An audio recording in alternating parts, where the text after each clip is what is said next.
still remember that moment the way you remember a slap you never saw coming. Cold, sharp, and strong enough to tear you out of your old life. Get out! Go back to your parents if you want somewhere to live! Luther Bennett roared like an animal losing its last grip on control. Before I could even understand what was happening, he grabbed my arm and dragged me through the front door. A second later, the heavy wooden door slammed behind me, a flat, merciless thud echoing across a Denver winter night like a death sentence. I stood there on the porch, wearing nothing but a thin nightgown, my bare feet shaking against the frozen snow. The wind hit me straight in the face, sharp as 1,000 needles. Get out! I hope you freeze to death on your way back to your parents! His voice spilled out from inside, hoarse, poisonous. Then came the click, the lock, the deadbolt, and finally, the hallway light snapping off. As if he were sealing my fate in the dark. That was the moment I knew he wasn't bluffing. I knocked. I called his name, but the wind swallowed every sound. Denver that night was deep, white, and terrifyingly silent. The kind of silence where someone could die and no one would ever notice. My body shook uncontrollably. Every breath felt like it was tearing through my chest. My skin burned from the cold, the kind of burn that comes before numbness, and then before something worse. I looked around, desperate for anything, a jacket, a phone, a way in. Nothing, no coat, no phone, no keys, no shoes. Everything I needed to survive was locked inside the house my husband had just thrown me out of. I knew I would die if I didn't get back in. My heart hammered as I hurried to the living room window and tapped lightly. No answer. I knocked harder, still nothing.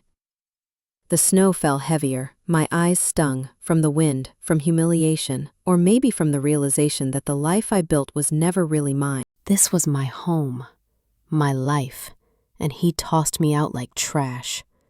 In that hopelessness, my gaze fell to the porch floor, and I saw it. The small stone statue I bought last summer, the one Luther always mocked as useless junk. Tonight, it was the only thing that could save me.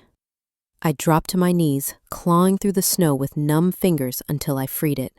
It was heavy, icy, painful to the touch, but it was a chance. I stood at the window, statue raised, knowing one good hit could shatter it. I didn't have time to think about what Luther would do when he found the broken glass. All I could think about was one thing: survival. I inhaled, lifted the statue above my head, and right then, click. Not from my house, from next door.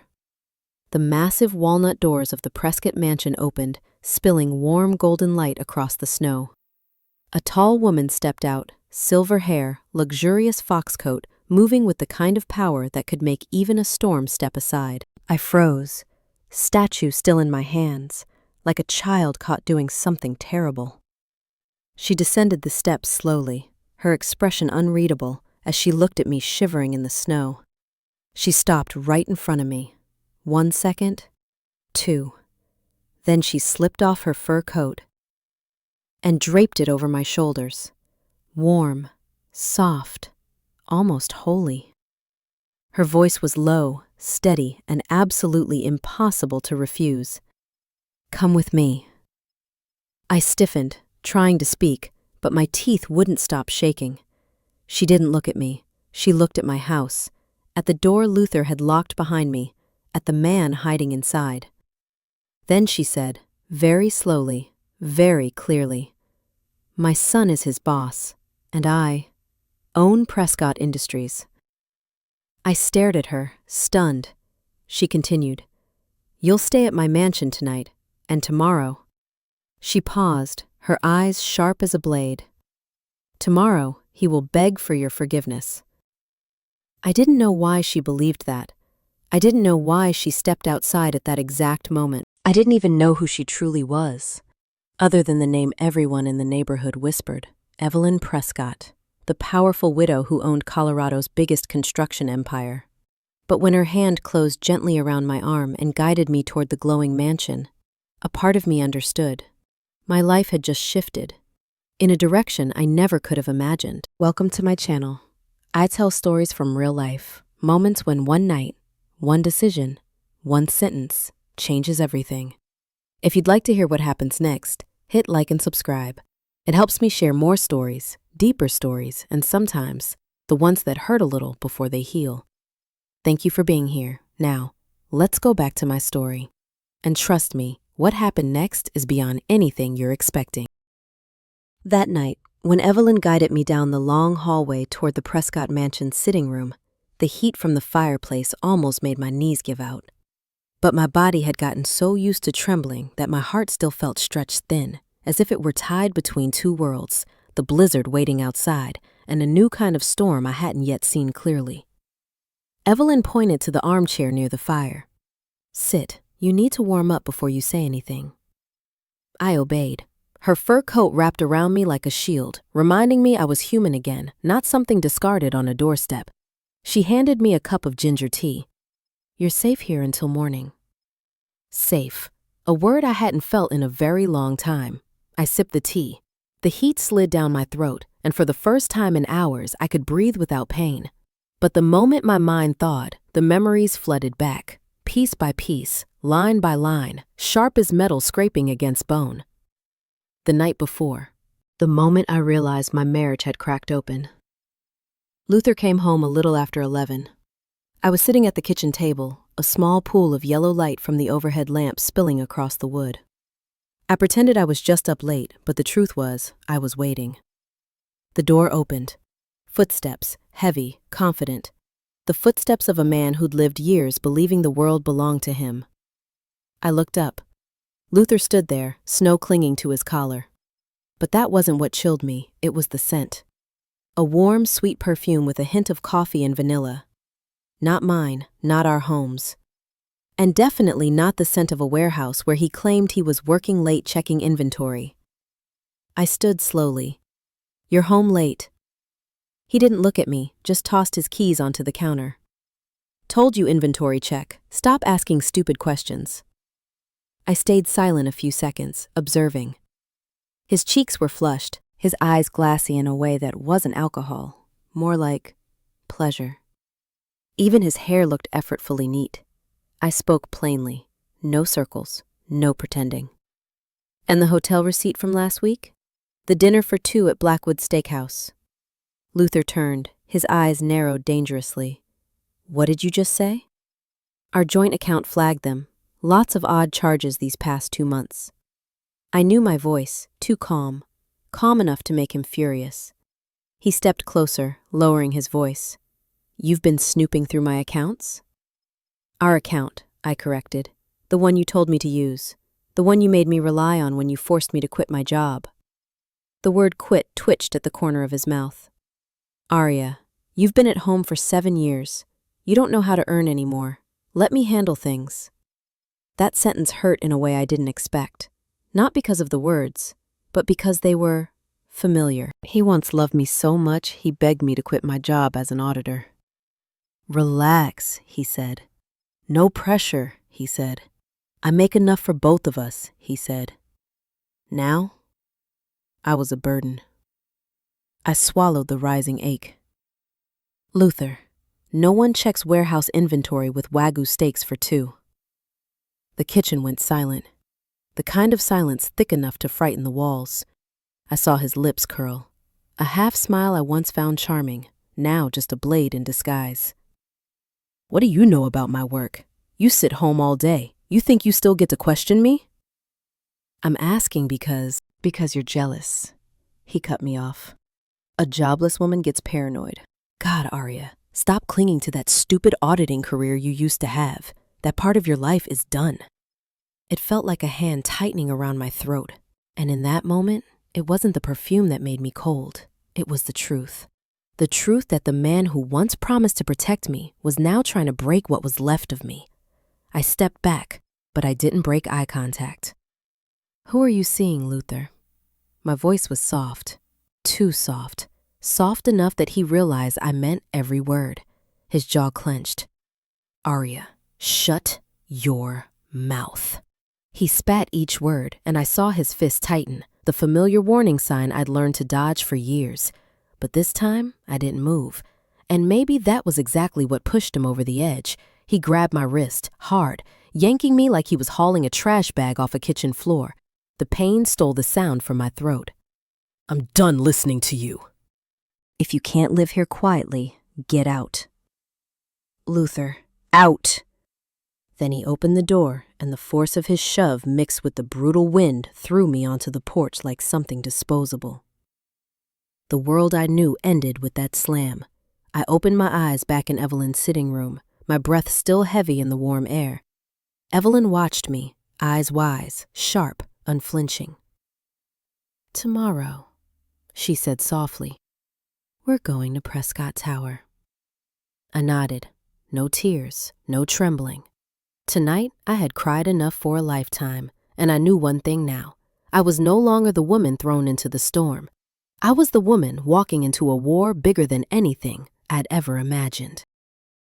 The next morning, I woke up in Evelyn's elegant sitting room with a strange feeling that maybe the day before hadn't been real. But my legs still remembered the cold, my shoulders still remembered Luther's grip, and my heart, it remembered everything. A soft knock at the door. "Get up, Aria. We need to be at Prescott Tower before Cole starts his meetings." I sat up. A neatly folded set of cream-colored clothes, soft cashmere sweaters, thick wool trousers had been placed on the chair. I put them on like slipping into a different skin, a newer version of me, not strong yet, but no longer drifting. Downstairs, Evelyn was drinking coffee. No jewels, no pearl earrings like last night, just the quiet, commanding beauty of a woman whose power never came from diamonds. "Eat something," she said. "You'll need your strength." I managed a few sips of coffee. My stomach refused anything more. In the car, as the limousine glided across Denver's frozen streets, I noticed my hands trembling. Evelyn placed her hand gently over mine. "Don't be afraid," she said. "My son isn't the one you should fear most in this story." A chill ran through me. Prescott Tower. It rose from the skyline like a blade of steel and glass cutting straight into the sky. 42 floors. The Prescott Industries logo gleaming at the top like a stamp of authority. The doorman stepped aside immediately when they saw Evelyn. No one looked at me, no one knew who I was. But they would. Soon. We walked into the lobby, thick charcoal carpet absorbing every heel click, cold corporate air conditioning carrying the familiar scent of big companies, money, power, and secrets. "You only need to stand there," Evelyn whispered. "Don't speak, just watch." I nodded. We took the elevator to the 38th floor, executive management. The assistant shot up from her desk. "Mrs. Prescott, I didn't know Miss Cole was—" "Call him out," Evelyn said, calm as if she were requesting tea. The assistant swallowed hard and pressed the intercom. "Sir, your mother is here." The office door opened seconds later. Cole Prescott stepped out, 40-ish, immaculate suit, hair slicked back, eyes belonging to someone who grew up with pressure and learned how to use that pressure to crush others. When he saw me, something flickered across his face, surprise, then irritation. "Mother," Cole said, "you came without notice?" Evelyn ignored the question. She stepped forward, forcing him to take a step back. "This is Aria Bennett," she said clearly, "wife of Luther Bennett." Cole raised an eyebrow. "Bennett? My logistics manager? Why is his wife here?" To him, Luther was just a name, not the man who shoved me into a blizzard the night before. The feeling was bitter and strange. Evelyn continued, "I want him to see her before he sees anyone else." Cole folded his arms, impatient. "What's going on?" Evelyn held her son's gaze sharp, honed by years of battles. Last night, Luther Bennett threw his wife outside in a snowstorm, wearing nothing but a nightgown. Silence crashed over the room like a slab of ice. Cole blinked, not shocked, calculating. "And what does this have to do with us?" he asked coolly.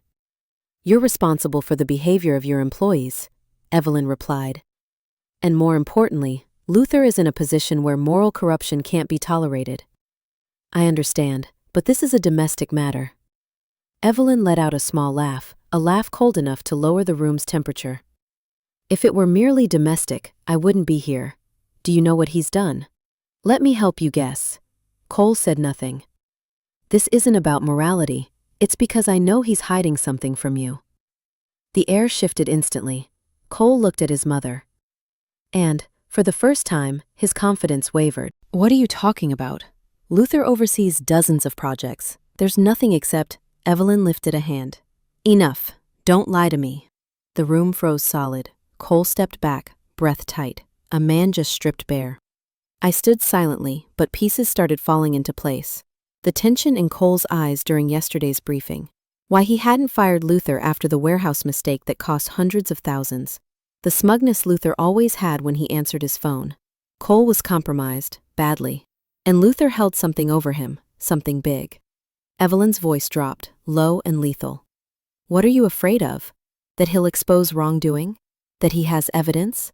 That he'll blow up a contract? Cole didn't answer, and his silence was the answer. I stared at them, stunned. This went far beyond my marriage. I wasn't just a victim of a cruel husband. I was standing in the epicenter of a corporate storm. Cole finally spoke, voice tight. Mother, this isn't simple. Nothing is simple when you're weak, Evelyn said.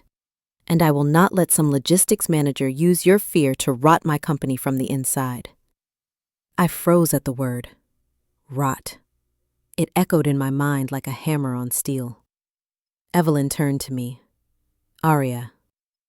I straightened, though my hands trembled. Starting today, you work for me, directly. You report to no one else. Cole shot up from his chair. Mother, you can't just... I already did, Evelyn cut in. And Aria will receive full access to the financial data. I want her to uncover everything Luther is hiding. Cole looked at me as if I were the most dangerous person in the room. Evelyn leaned in, her voice soft but deadly precise. We're not just dealing with Luther. We're going to tear out the rot poisoning Prescott Industries. Then she looked straight into my eyes. Are you ready? I took a long, steady breath. In my mind, I saw Luther's hand on my shoulder, then pushing me into the cold. The snow, the wind, the door slamming shut. I answered, yes, I'm ready. The 38th floor of Prescott Tower had a strange kind of silence. Not the peaceful quiet of a library, but the quiet of places that hold too many secrets. Right after Evelyn declared that I would work directly under her, Cole just stared at me, a mixture of surprise, suspicion, and fear. He feared Evelyn, but he feared something else even more. He feared his own secret. Let's go, Evelyn ordered. Aria needs her own office, close to the CEO's floor. Cole hesitated. Mother, do we really need to do this? She's not an employee. Cole. Evelyn cut him off. Don't make me repeat myself. He swallowed hard and turned. Fine, follow me. We walked down a wide hallway lined with glass walls overlooking downtown Denver. Snow blanketed the city, traffic crawled along icy streets, a world that looked cold, distant, and eerily similar to my life at the moment. Cole pushed open the door to a small but high-end office. You'll work here. Floor-to-ceiling glass looking out over the executive lobby. A walnut desk, a leather chair, top-tier computer equipment. But what caught my eye wasn't the luxury. It was the nameplate on the door. Financial consultant, special access. I understood immediately. Evelyn hadn't created this position for me today. She had prepared this the moment she saw me shivering in the snow the night before. Cole studied me for several long seconds. I'll say this once, he said quietly. You shouldn't involve yourself in this. You don't realize how dangerous it is. I met his eyes. More dangerous than being thrown into a snowstorm with no shoes? He stiffened, unable to answer. I continued, my voice lower. If Luther is doing something illegal, I need to know. Cole stared at me in a way that felt new, as if he was seeing I was no longer the quiet, compliant woman he'd met at company dinners. I was a threat. A crack in the silence. Finally, he looked away. I'll have IT set up her access. An hour later, my office door opened. A thin young man with glasses and a laptop stepped in. He looked at me nervous, curious, unsure. You're Aria Bennett, right? Yes. I'm Henry, head of IT. I, received instructions from Mrs. Prescott. He placed the laptop on my desk, hands shaking a little as he connected to the system. You're getting full corporate access, Henry whispered, as if sharing a forbidden secret. Full, meaning no restrictions. I frowned. Not even the CEO? Henry darted a glance toward the hallway, then leaned in. You have higher clearance than the CEO. A chill rippled down my spine, not from the power, but from the understanding that Evelyn had just put me in direct line with everything being hidden inside this tower. Henry finished setting things up. This is your password, and if you need anything, just message me. He left almost as fast as he came. I sat down at the desk, my hand hovering over the mouse. In front of me was a door into the world where Luther worked, lied, schemed, and betrayed. I opened the first file. Keystock Logistics, Primary Project Lead Manager, Luther Bennett. I clicked. A cascade of documents appeared. Invoices, cost analyses, shipping contracts, internal notes. Everything arranged neatly, innocently. But I was an auditor. One glance was enough. The numbers were wrong. Shipping fees suddenly up by 50% over 3 months. New partner companies formed just weeks ago. Dozens of vague, supplemental expenses. My jaw tightened. This wasn't sloppiness, it was a blueprint. A system designed to siphon money out of Prescott Industries. My heartbeat surged. Luther, the man who once held my hand at the altar, was using the knowledge I taught him to steal money in the most calculated way. Heat rose up my neck. But I forced myself to breathe. I couldn't go emotional, not now. I had to go deeper. I opened more files. Every click revealed something worse. Payments to shell corporations with no employees. Invoices approved directly under Luther's signature. Contracts that existed only to funnel money into the dark. All of it hidden so neatly that without full clearance, no one would ever find it. I sat frozen. It felt like opening a door to a basement I never knew existed, one built underneath my marriage. I took out a notebook and began writing. Company names, registration dates, approvers, amounts. Piece by piece, the puzzle came together. Suddenly, my office door swung open. Cole walked in. I quickly turned the screen, not out of fear of him, but the instinct of someone who handled sensitive data for a living. My mother told me to check if you need anything, he said. But his eyes told another story. This was not a CEO checking on operations. This was a man who knew his secrets were being peeled open.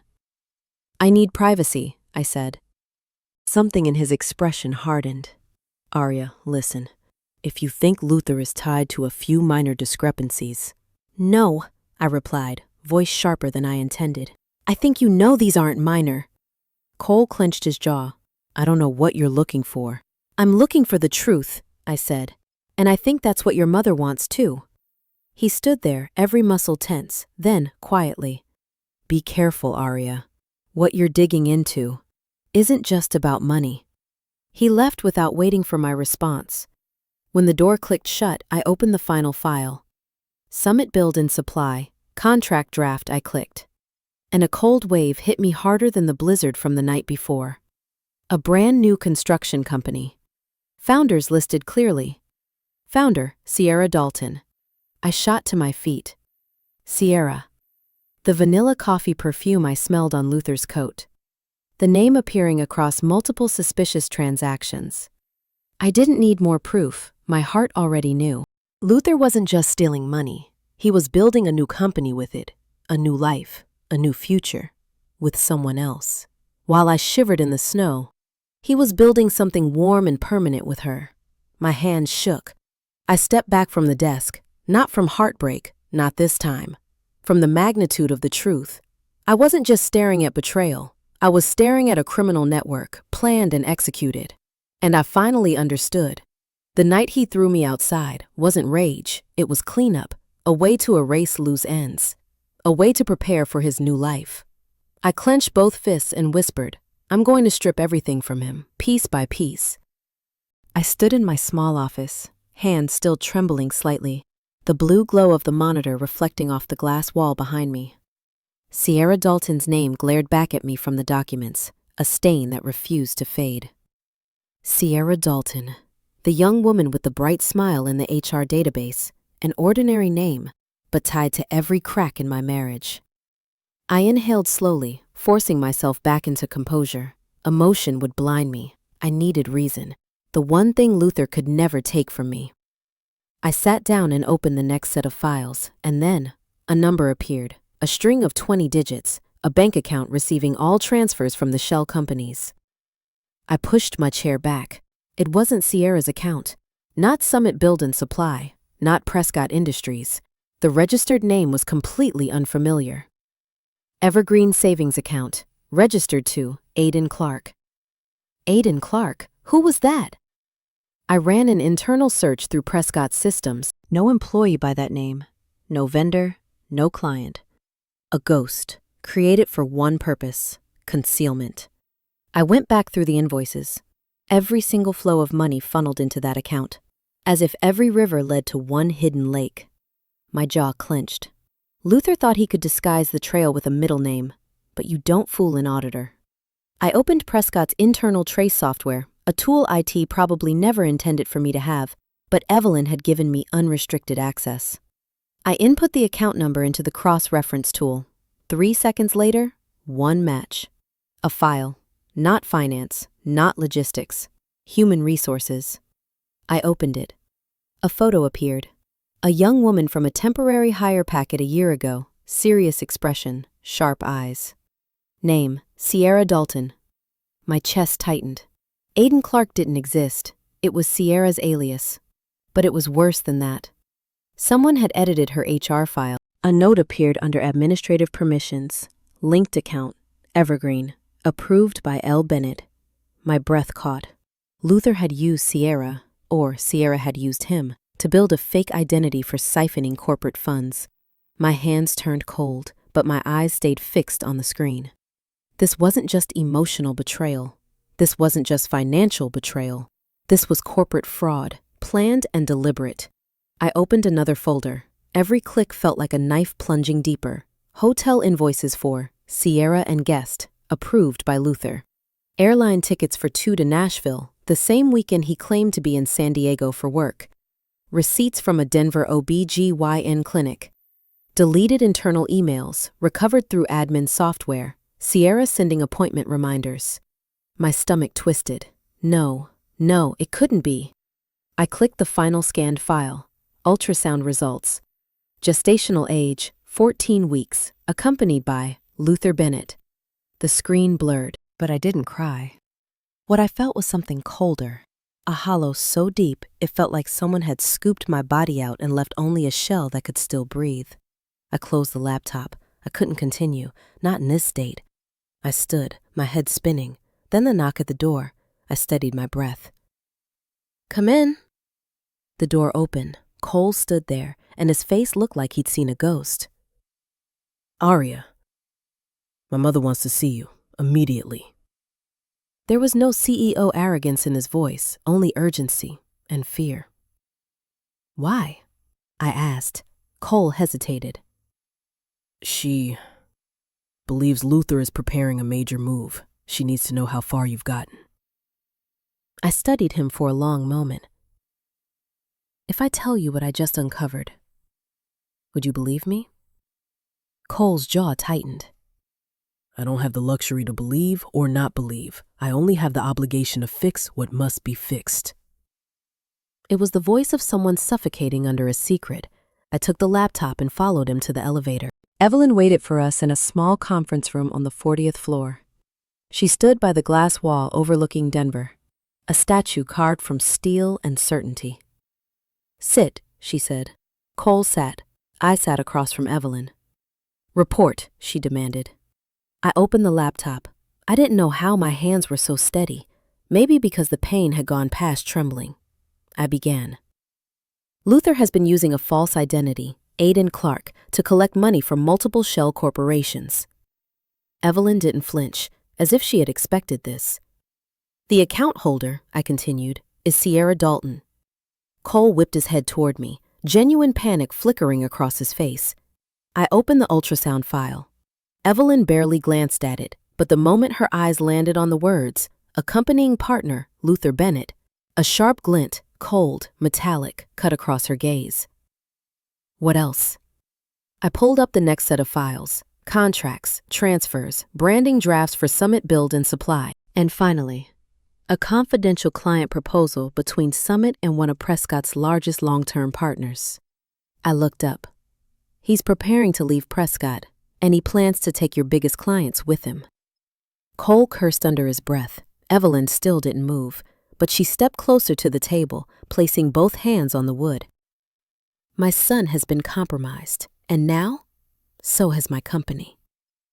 Then she turned to me, eyes burning like forged metal. Aria, are you ready to continue? I looked at the files, the evidence, the ultrasound, the memory of Luther's cold hand pushing me into the snow.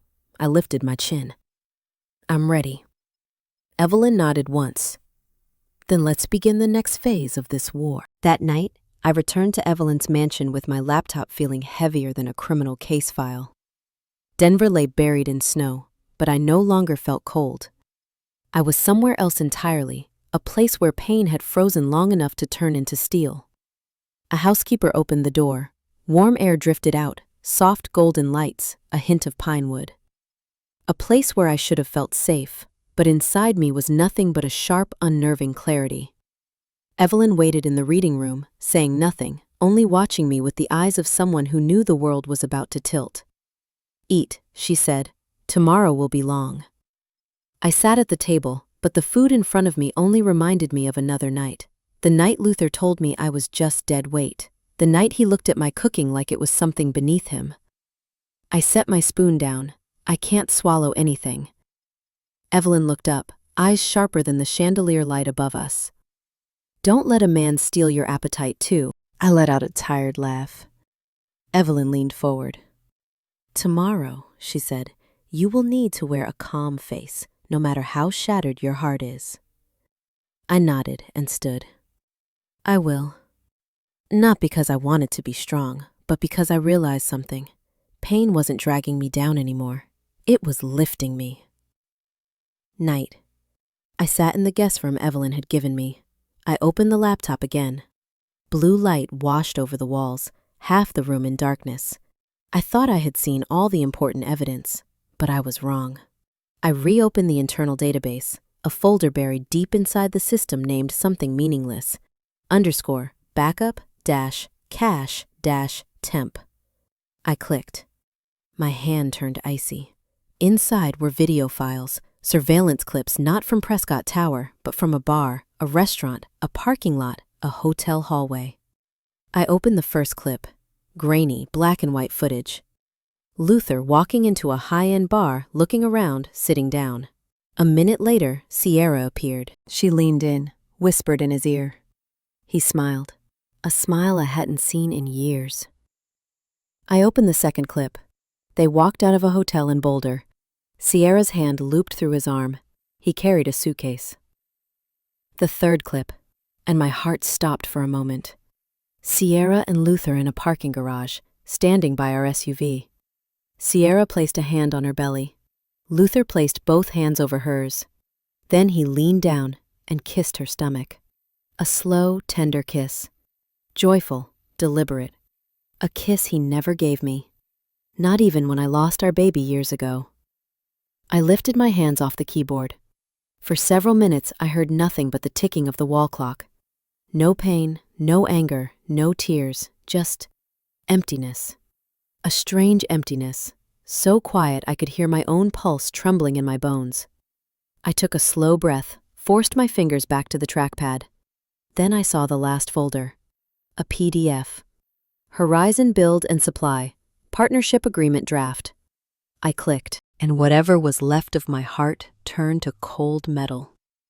Inside was a complete blueprint. Not just theft. Not just a new company, but full instructions for transferring Prescott's resources, staff, and clients to Horizon Build and Supply. 12 key employees Luther had already approached. A list of major clients planning to move contracts after Horizon's launch. And finally, launch date, 45 days from now. He wasn't just stealing, he was planning a corporate coup. A complete takeover, built on the ashes of Prescott Industries. My jaw tightened. His mask. The frustrated husband, the man under pressure, the provider doing everything for his family. It was all smoke. The night he pushed me into the snow wasn't anger, wasn't a meltdown. It was cleanup, erasing a loose end, preparing for his new life. I closed the laptop, and just as I did, my phone buzzed. An unknown number. No name. I answered. Aria? A woman's voice, older, shaking but clear. Mom, are you okay? I asked. I knew that voice instantly. My mother calling from Kansas City. Aria, she whispered, choked. What have you done? I shot to my feet. Luther called me, she cried. He said you ran off with another man, that you cheated on him, that you embarrassed him. My grip on the phone tightened until my fingers tingled.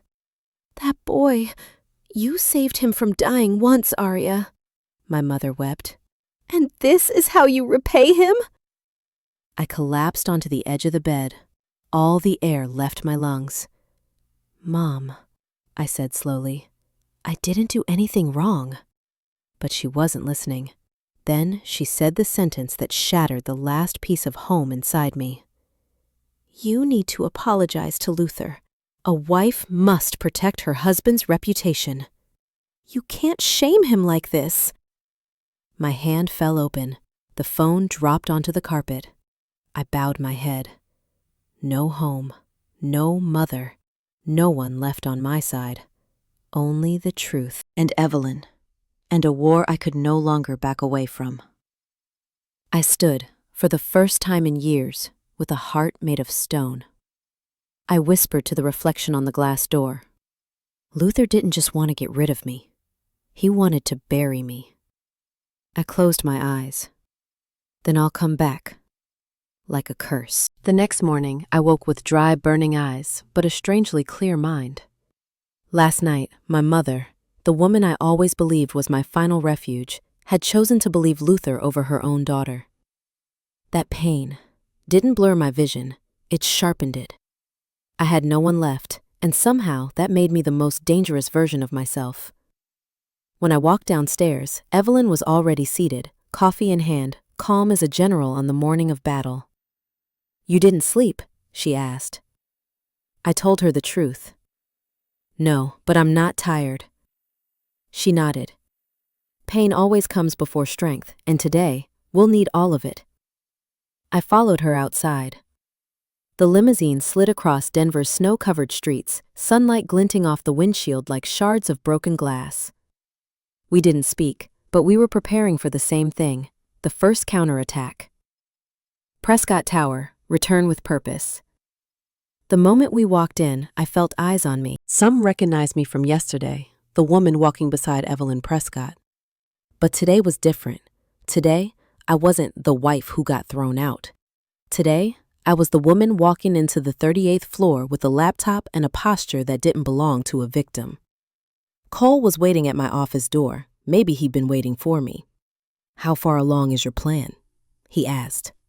I didn't look at him long. I need deeper access to the servers, the places Luther thinks no one knows about. Cole blinked.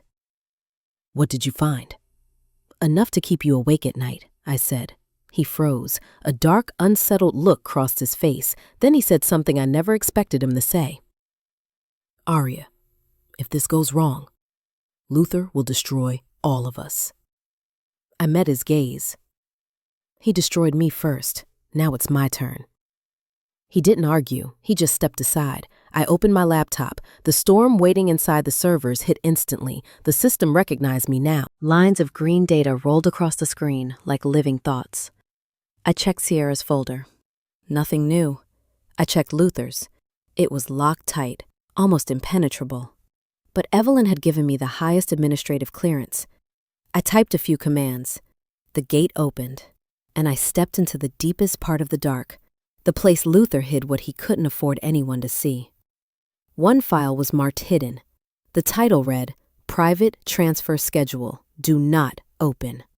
I clicked, and my heart constricted. The file listed every single transaction over 6 months, every dollar siphoned from Prescott, every transfer into Sierra's Phantom account, and the dates and locations where he met Prescott's clients, persuading them to jump ship to Summit Build and Supply. I scrolled to the final page, a handwritten note from Luther. Cut ties with Prescott before Q2. Replace current CEO with proxy. Force Prescott into liquidity collapse. I shot to my feet. He didn't just want to rob Prescott. He wanted to kill it. Not betrayal, not theft. Eradication. He wanted to burn down the company Evelyn built over 40 years, so he and Sierra could rise from the ashes. My hand shook, but my voice didn't. Evelyn needs to see this. I took screenshots, saved them to a private USB, and shut the screen. At that exact moment, the office door burst open. Cole rushed in. "Aria, something!" But he didn't finish. Footsteps echoed in the hallway. Heavy, sharp, familiar. I recognized that sound instantly. Luther. Cole went pale. "He's coming here." I inhaled. It would be the first time I'd seen him since he threw me into the snow. The door opened, and he walked in. Luther Bennett. Expensive suit, wine-red tie, smug expression like the world was his to command. He stopped in the center of the room, looking at me as if I were trash that had somehow crawled back inside. "Aria," he said softly, venomously. I'm honestly surprised you're here. I didn't answer. He smiled. The smile I once loved, now nothing but cruelty. I thought you'd freeze out there that night. But lucky you. The boss's mother likes rescuing strays. Cole snapped. Bennett, you have no authorization to be on this floor. Luther didn't even acknowledge him. Oh, I have more authority than you think. Then he turned back to me, his smile sharpened into a blade. If you want to come home, Aria, all you have to do is apologize. I'll let you back in. I stared straight at him. What home? The one you're building with Sierra? His smile died instantly. Cole's jaw dropped. What do you know? Luther demanded, voice lowering. Everything. He stepped toward me. You know nothing. But for the first time, fear flickered in his eyes. Not fear of losing me, fear of what I had uncovered. I rose to my feet, no longer feeling like the woman he had shoved into the storm. You're stealing millions from Prescott, funding Sierra's fake company, and you threw me into the snow to erase me. Luther's jaw clenched. Aria, you're going too far. I stepped closer. No, I'm going exactly where you never expected me to go. Cole stood frozen, like he was watching a bomb tick. I locked eyes with Luther. And do you know what the worst thing I found is? He swallowed. I spoke softly, razor sharp. You signed off on a plan to collapse Prescott. In 45 days. The silence exploded like a gunshot. Cole stared at me, Luther's face drained of color. Aria, he whispered, voice turning into a threat. You have no idea what you've just done. I smiled, a smile I thought I'd lost forever. Oh, I know exactly. I pulled the USB from my pocket. And this is what ends you. Luther lunged forward. I stepped back, but right then, a voice cut through the room. Enough! We all turned. Evelyn Prescott stood in the doorway, eyes like freshly sharpened steel. From this moment on, she said coldly, this game no longer belongs to Bennett. Evelyn stood in the doorway, tall, unmoving, her gray eyes as cold as the marble floors on the 40th floor. No one in the room breathed louder than a whisper. Luther, the man who always strutted, always believed he held the upper hand, went rigid like a child caught stealing. You're going to the boardroom, Evelyn ordered. Now. Luther clenched his jaw. You don't have the authority. I have the authority to remove my own son, Bennett, Evelyn said slowly. And if necessary, I have the authority to throw you out of this building. There was no one alive who could silence Luther like Evelyn. He turned toward me, eyes blazing. "You'll regret this," he hissed, almost too soft for anyone else to hear. I met his stare. "No, you're the one who should be afraid." Evelyn walked away, not bothering with the tension crackling between us. "Cole, call the board. Emergency meeting. 10 minutes. Cole looked at his mother like she was a storm, then nodded. "Yes." Then she turned to me. "Aria, bring everything you have." I nodded. No room to tremble, nowhere left to hide. The war was here. Prescott Industries boardroom, 40th floor. A long walnut table, cold white lights, glass walls overlooking a Denver buried in snow. The board, 9 members sat around the table, all frowning, all tense. Evelyn rarely summoned them with less than 24 hours' notice. Cole stood at her right. I took a seat near the end, laptop in front of me, USB tucked into my sleeve. Luther entered last, tie slightly crooked, face tight, but still trying to look composed. No one invited him to sit, but he dragged a chair anyway, planting himself at the center of the room as if he still ruled it. Evelyn rose. "I've called this emergency session because Prescott Industries is being infiltrated from within." Murmurs erupted. One board member demanded, "Who are you accusing, Evelyn? That's a serious claim." Luther jumped in. "Maybe someone is exaggerating. There have been rumors around." Evelyn looked at him. "Silence." Luther froze. She continued. "For the past 6 months, Prescott, money, millions of dollars, has been siphoned out under the guise of logistics projects." A board member slammed his hand on the table. "Impossible! Those projects were approved!" Evelyn nodded. "Yes, approved by someone I once trusted." The room went silent. No one needed her to say the name, but she did anyway. Luther Bennett. Luther shot to his feet. "Are you insane? I've worked for this company for 10 years. "And in those 10 years, Evelyn cut in, you learned every weakness Prescott had, and then you began tearing it apart from the inside." Luther scoffed. "Show the evidence then. No one can fabricate." "Aria," Evelyn said, "show them." My heart raced, steady, firm. I opened my laptop, connected to the screen. The room filled with the cold green glow of data. First file, shipping invoices approved by Luther. A board member gasped. This is $70,000 in 1 week?" I opened the next file, the shell corporations. Then the synchronized withdrawals. Then the Horizon build and supply contract, the blueprint for siphoning Prescott's biggest clients into a rival company. The room erupted. "This is corporate treason," one member shouted. Luther's face flushed red, but he still tried to smile. "These files could be forged. Aria, you're being manipulated. You don't understand." I didn't let him finish. I opened the videos. Luther and Sierra in the parking lot. Luther's hands on her stomach, Luther kissing her belly. Luther signing the OBGYN paperwork. The boardroom went dead silent. A moment stretched into a lifetime. Luther ripped off his tie. "This has nothing to do with Prescott. That's my personal life." "No," I said quietly. "That's your motive." Evelyn stood. Luther Bennett constructed a plan to siphon corporate funds, build a rival company, poach clients, sabotage Prescott's financial stability, and use this company as a launchpad for Horizon build and supply. An older board member spoke slowly.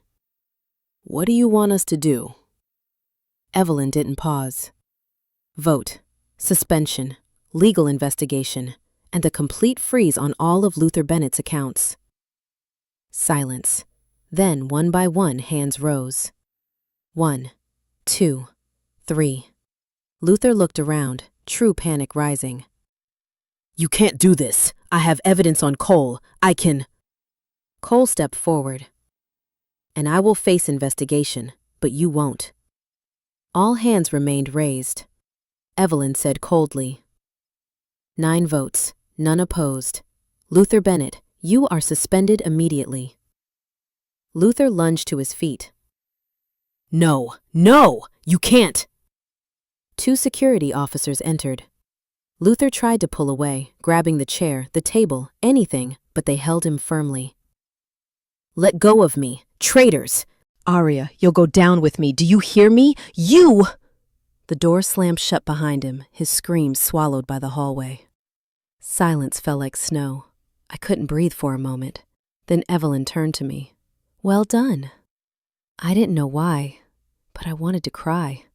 Not because of victory, but because I realized Luther had fallen, and I was still suspended between rage and truth. Cole stepped closer. "Aria, are you okay?" I drew a breath. "Okay isn't what I'm looking for." He asked softly, "Then what do you want?" I looked out the glass wall. Denver covered in white. A city quiet before a storm no one could see. I said, "I want the truth, all of it, down to the root." When the door slammed shut behind Luther, it felt like a verdict. I stood still for a moment, my hands still carrying the cold weight of the USB I had handed to Evelyn. No one congratulated me. No one patted my shoulder. No one even spoke. This wasn't victory. This was just one layer peeled back, with many more buried below. Cole stepped closer and said quietly, "We just finished the easy part." I turned to him. "The easy part?" Cole nodded, his gray eyes showing a fatigue he had hidden for years. "There's Luther, there's Sierra, but there are others. People who helped them, people buried deeper. People who signed off, covered up, or profited. People even my mother hasn't been able to touch." I stood frozen. I felt it clearly. This story didn't end when Luther was dragged from the boardroom. It had only begun to open. Evelyn rose, closed my laptop, and said, "Aria, come with me." I followed her down the hall to a glass-walled room at the far end, a private executive meeting room. Inside, there was nobody else. Warm yellow light, the faint hum of the heater. A black folder sat on the table, thick, heavy, like the ambition of someone who would burn down a kingdom to rule the ashes. Evelyn pushed the folder toward me. "This," she said, "is the part Luther never wanted you to see." I sat down and opened it, and I immediately understood why Evelyn called this the hard part. 5 years of project ledgers, numbers that didn't match, pages that seemed harmless alone, but together formed a clear picture. Prescott had been bleeding long before Luther started. Not just him, not just Sierra, not a few small leaks, a network. I looked up, stunned. "There's someone above him," I whispered. Evelyn nodded. "Yes, someone far higher is behind all of this." I turned to the final section. Projects that were never finished, but reported as complete. Payments to invisible vendors. Contract bids inflated triple their real value. Bad debt quietly wiped clean with manipulated numbers. Evelyn folded her arms. "I suspected this for a long time, but no one in the finance team dared dig deeper. Because the person behind it is extremely intelligent." I asked softly, "And that person is?" Evelyn met my eyes. "My son." I froze. "Cole?" My voice was so small I barely heard it myself. Evelyn nodded. "Not all of it, but Cole got pulled into certain dirty projects years ago. He was young when his father died, inexperienced. They got him to sign documents he didn't fully understand." I looked through the frosted glass. Cole stood in the hallway, head down, one hand braced against the wall like someone collapsing under the weight of his own mistakes. I understood immediately. He wasn't the mastermind. He was a hostage. Luther had used Cole's past mistakes to force him into silence. I closed the folder. "What do you need me to do?" Evelyn leaned back in her chair. "I need you to do what no one in this company can.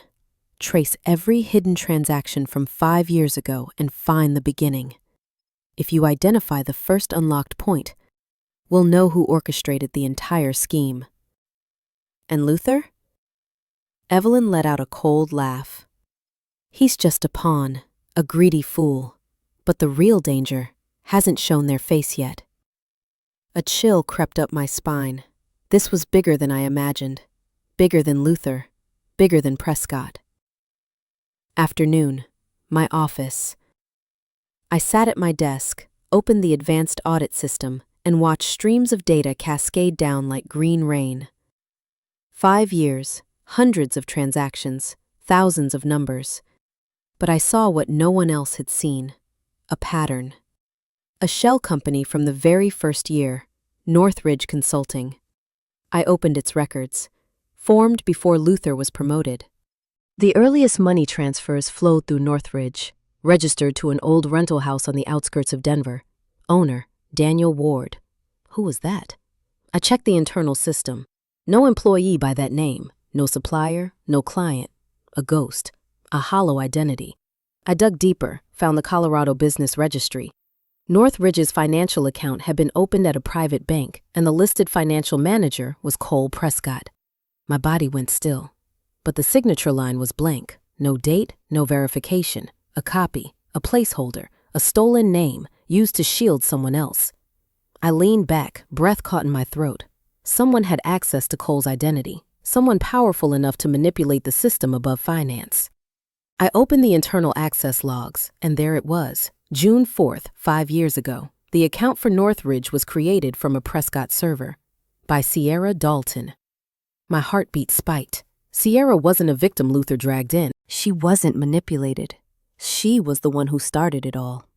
5 years ago, Sierra entered Prescott as an intern. She broke into systems, created shell companies, and only later pulled Luther in. Luther hadn't betrayed the company for money. He had been recruited by someone far smarter, colder, and hungrier. I whispered, "She's the original snake." The office door flew open. Cole burst in. "Aria, my mother, was called downstairs. Sierra is there." I whipped around. "Sierra?" Cole nodded hard. "She wants to meet her. Alone." A chill ran straight down my spine. Sierra showing up right after Luther was taken out. That wasn't coincidence. It was her counterattack. I snapped my laptop shut. "We have to go," I said. Cole looked at me, and for the first time, true fear filled his eyes. "Aria, I don't think Sierra came here to talk." My fists tightened. "Then we're not letting Evelyn face her alone." The elevator dropped so fast it felt like freefall. Cole stood beside me, his hands clenched so tight his knuckles had gone white. I heard the low hum of machinery, the rush of wind through the shaft, but the only thing I truly felt was my own heartbeat. Not fear, something sharper focus, honed like a blade sharpened all night. The doors slid open and a wave of cold air hit me. The smell of concrete, motor oil, and basement chill. And there she was, in the center of Prescott Tower's underground parking lot, under yellow, uneven lights that cast long, jagged shadows. Sierra Dalton was waiting. Leaning against an Audi, one leg crossed over the other, she looked like cracked ice beautiful, cold and dangerous. No longer the timid intern, no longer the secret lover, no longer Luther's shadow. Sierra today was the person behind the curtain. Evelyn stood across from her. Neither of them spoke. But the air between them was so heavy it felt like it had shape. Cole stepped forward. "Sierra," he said, voice tight. "You don't have clearance to be here. Where's security?" Sierra smiled, a thin smile, but her eyes didn't move, didn't warm. "I'm here," she said softly, "to talk about family." Evelyn didn't flinch. "You are not part of my family." Sierra tilted her head like a predator studying an older animal that could still bite. "You're wrong.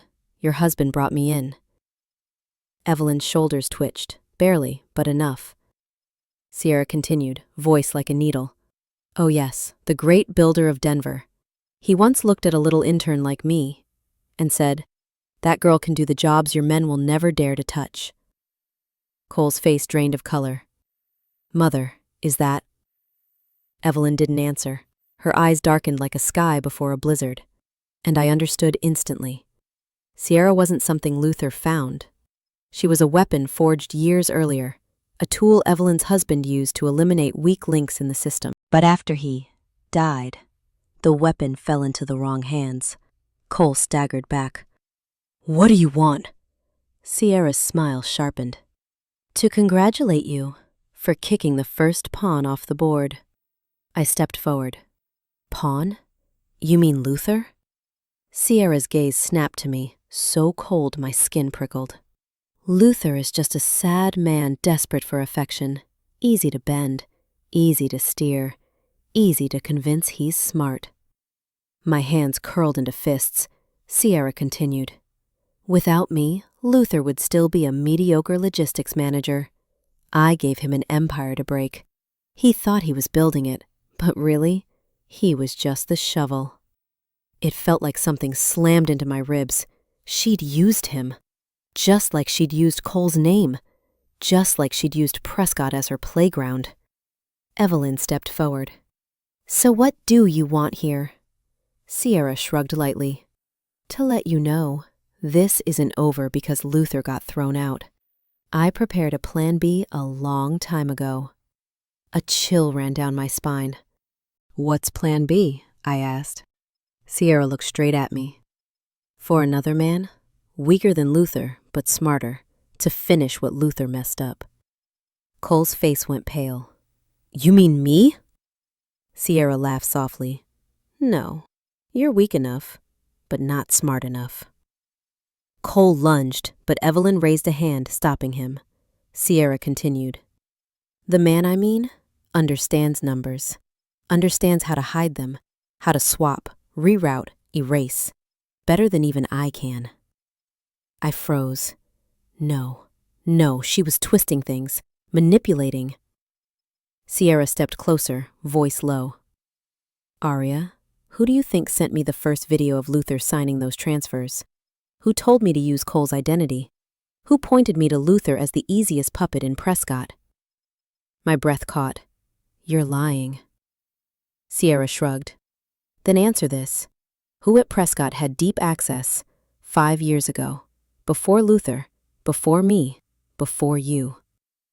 I shook my head. Who knew Luther's gambling habits before you married him? Who knew you were an auditor and would see exactly what they wanted you to see? I stepped back.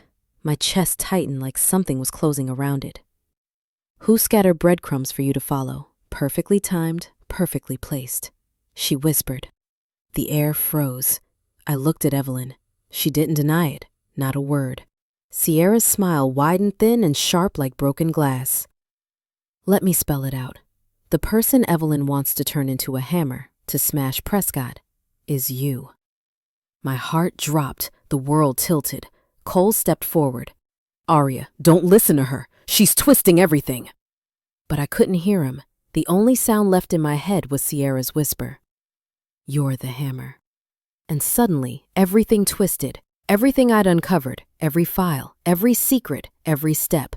Was I digging up Luther? Or was I digging a grave for Prescott? And for whom? Before I could say a word, Sierra turned, opened her car door. Good luck, Aria. If you can still tell who the real enemy is. Her car pulled away, headlights slicing through the darkness like a blade. I stayed frozen, as every puzzle piece in my mind rearranged themselves into a shape I had never imagined. For the first time, I understood. Truth doesn't have one face, it has layers, and I had just touched the most dangerous one. I stood frozen in the parking garage, my hands so cold I could no longer feel them. Sierra's footsteps had faded into the dark, but her words still clanged in my mind like metal slamming against metal. You're the hammer.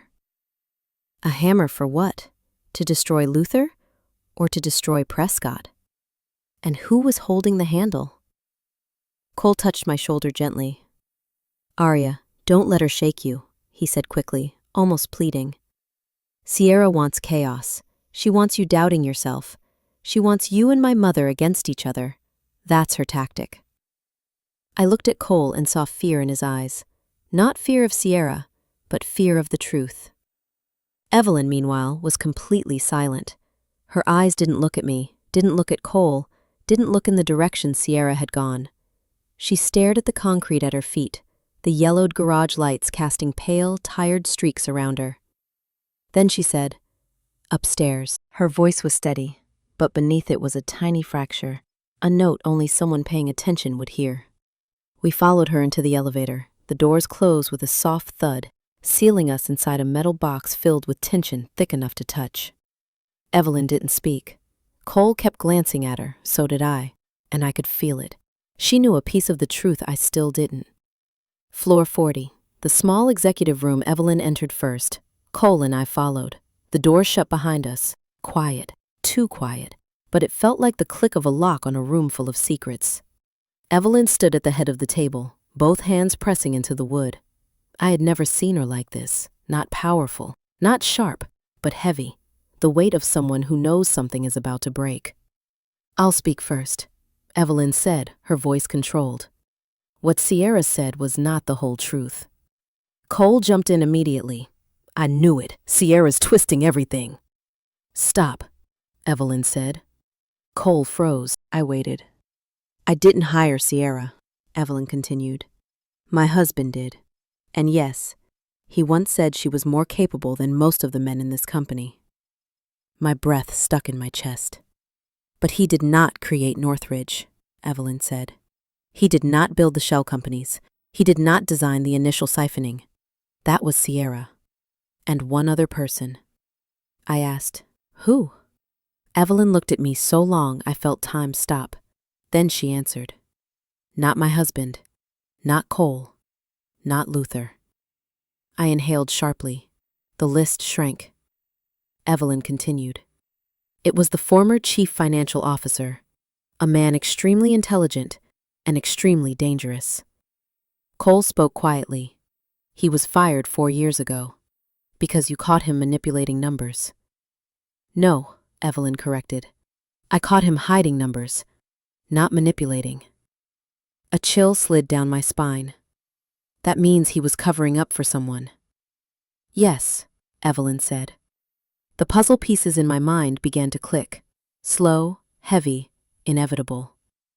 Northridge was created at the exact moment that CFO held full access. Sierra joined Prescott the same year the first shell company appeared. Luther was pulled in 3 years later. Cole's name was used as a shield, everything layered, timing perfect. This wasn't one person, there were 2 at the start. The CFO was one, but Sierra didn't talk about him. She talked about a woman who believed she'd been betrayed. I turned to Evelyn. Evelyn turned to me. And in that moment, I realized something I'd been sensing all night. Sierra didn't come here to attack Prescott. She came here to attack me. Cole broke the silence. "Mother, why did Sierra talk like you and she had worked together?" Evelyn looked at her son. "Because she wants Aria to doubt me. She wants Aria to walk away. She wants to split us apart." "Why?" Cole asked. "Because Aria is closer to the truth than anyone has ever gotten," Evelyn said. I took a slow breath. "So who is it?" Evelyn pulled the black folder toward me. "This," she said, "is the man I've been hunting for 4 years." I opened it. Ronald Price, former chief financial officer. I flipped the pages. Photos in restaurants. Photos with a woman. Audit confirmations. Buried ledgers. Then I reached the last page. My hand froze. Emergency contact, Sierra Dalton. Cole choked out a whisper. "No, no, that can't." Evelyn's voice cut through him. "Now you understand." I felt the air leave my lungs. Ronald Price, the man capable of opening every shadow account. Sierra, the architect of the first shell company. Luther, the third pawn. Cole, the borrowed identity. Prescott, the prey. I whispered, "They've been working together since the beginning." Evelyn nodded. 5 years, Aria. 5 years they built a web to take Prescott down. Cole turned to me, horrified. "They used my mother, used me, and finally used you." My voice shook. "Used me for what?" Evelyn answered. "To uncover what police, auditors, and the board never could. You're the only one with deeper access, and the only one with a reason to never stop." My chest tightened. Sierra wanted me to think I was a pawn. Evelyn wanted me to see myself as a spear. The truth? Somewhere between those extremes, and I wasn't sure which. Cole spoke, voice breaking. "What now? If Price is still alive, he'll keep funneling money into Horizon." Evelyn faced me. "No, he won't run anymore." I felt my pulse jump. What do you need me to do? Evelyn spoke slowly, clearly. Aria, tomorrow you will work with the police and federal forensic auditors on behalf of Prescott. You will walk them through every layer. And you will be the primary witness. I stood still. This was no longer about marriage. No longer about betrayal. No longer about revenge. This was a federal financial crime case. Evelyn stepped closer. Are you ready to see the whole truth, even if it hurts you? I exhaled long and hard, then nodded. I've come this far, I'm not turning back. Evelyn placed her hand on my shoulder, not affection, but acknowledgement. Good, then tonight, prepare yourself. I looked out through the glass wall. Denver was sinking into night, streetlights glittering across the snow like shards of frozen gold. I whispered, tomorrow we bring down the whole network. Evelyn nodded. Tomorrow, she said, Prescott gets justice. I arrived at Prescott headquarters before sunrise, before the frost on the glass had time to melt, before the city fully woke. No one looked at me with pity anymore. No whispers, no judgment. No one dared call me the woman thrown out into the snow. Not today. Today they looked at me as if I were walking into something far bigger than anything happening inside this tower. Cole was waiting by the elevator. His shirt was wrinkled, his eyes red-rimmed, but he wasn't trembling like last night. Mother didn't sleep, he murmured. She reviewed every piece of evidence you gave her. I nodded. And you? He let out a small, tired laugh. I didn't sleep either, but for a different reason. What reason? Cole looked away, voice a whisper. I'm learning how to accept that the man I used to think of as a brother only ever saw me as a shield. I didn't answer. Some sentences don't need words. They need time. Afternoon. The federal legal briefing. The conference room on the 37th floor was sealed tight.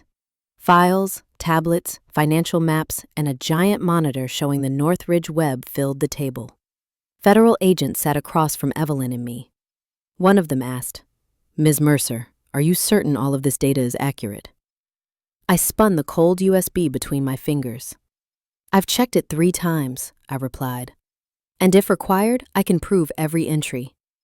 Another agent asked, how did you gain access to so many restricted layers in Prescott's system? Evelyn answered before I could. Because I ordered it. The agents exchanged glances. One finally nodded with unmistakable respect. Everything you've provided is enough to initiate a formal investigation. If you're willing to serve as a witness, it will seal the case. I sat up straight. I'll testify. Cole looked at me, not with gratitude, but with a quiet kind of respect. Evening, the Prescott Foundation annual gala. That night, Denver's elite flooded the Grand Aspen Hotel, evening gowns rippling like water, tuxedos pressed sharp as razors, the kind of people who only live on the upper floors of life. Crystal chandeliers shimmered like suspended ice. The music was smooth and warm, and Prescott was the center of it all. Evelyn entered first, a storm wrapped in black silk. Cole followed, tense but steady. And I walked a few steps behind them, in a deep crimson gown Evelyn had ordered overnight. I heard the whispers. That's her. The wife he threw out into the snow. No, she's the one who exposed the entire embezzlement scheme. I heard something big is happening tonight. They didn't know half of it, and I didn't care. Then, he appeared. Ronald Price didn't hide, didn't disguise himself, didn't run. He entered like this gala belonged to him. Light gray suit, a smooth, polished smile, and beside him, Sierra Dalton, arm linked with his, as if last night's confrontation had never happened. They both looked at me. Sierra smirked. Ronald smiled like a man who believed he'd already won. But in that smile, I saw something he couldn't. He wasn't the hunter walking into the room. He was the prey walking into a trap. The speech begins. The MC took the stage, voice booming. Ladies and gentlemen, please welcome Evelyn Prescott. Applause thundered through the ballroom. Evelyn crossed the stage. She didn't smile, didn't pose, didn't perform. She looked straight at the row where Ronald and Sierra sat. Then she began.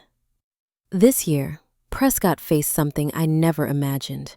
a wound from within. The room held its breath. But that wound was discovered by someone. She extended an arm toward me. Aria Mercer, please join me.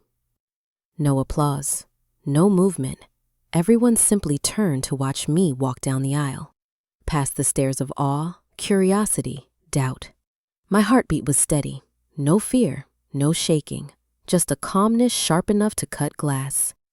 I stepped onto the stage. Evelyn handed me the remote. Show them, she said. The giant screen behind us flickered to life. Slide 1. The money flow, Northridge's diagram. Red arrows, shell accounts. Transactions signed off by Ronald Price. Whispers spread like smoke. Slide 2. Shell companies and transfers. Fake corporations, dates of formation, cash inflows. And there it was, Summit Build and Supply. Someone gasped. Slide 3. Internal sabotage documents. Ronald signed. Deleted data trails, financial holes patched with lies. Slide 4. The classified connection photos of Sierra. Photos of Ronald. Them withdrawing money. Chicago, Boston, Phoenix. And finally, a photo of them standing beside a construction site bearing Summit Build and Supplies logo. The room exploded with murmurs. Ronald shot to his feet. "This is fabricated!" he shouted. But it was the kind of shouting that comes from a man who already knows he's lost. Slide 5. The signature. The altered contract. The final account number. A single destination for all the stolen money, Ronald Price. Then the final line appeared. Interpol notice. Active investigation. Ronald's face drained of color. Sierra leapt up. 2 federal agents approached their table. No one spoke. No one stepped in. No one defended them. The spotlight hit Ronald just as the cuffs clicked shut. A moment Denver's financial world would never forget. When the dust finally settled. After the gala, I stood alone on the 7th floor balcony, watching snow drift over the city lights. The air was sharp and cold, but I'd lived through worse. Cole stepped beside me. "You saved the company," he said quietly. I didn't answer. A moment later, Evelyn joined us. She stood in front of me, the golden lights catching in her diamond-bright eyes. "Aria," she said slowly, "do you understand what you did today?" "I just did what had to be done." "No," she said, shaking her head. "You changed Prescott's future." I looked at her, and she said the words that made the world still.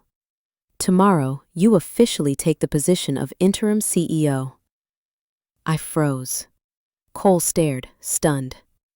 Evelyn placed her hand over mine. Not gently, but firmly, like a coronation. "You rose from a place where people thought you were finished. That's why you're strong enough to lead Prescott forward." I inhaled deeply. I didn't know if I was ready, but I knew one truth. I had survived hell. I could survive anything. I looked out over snowy Denver and whispered to myself, "This is a new chapter." Thank you for staying until the end of Aria's story. If her journey touched you at any moment, leave a like and subscribe so I know you want more stories of strength like this. And tell me where you're watching from. I'd love to know what corner of the world you're hearing this from. See you in the next video, where we open another door together.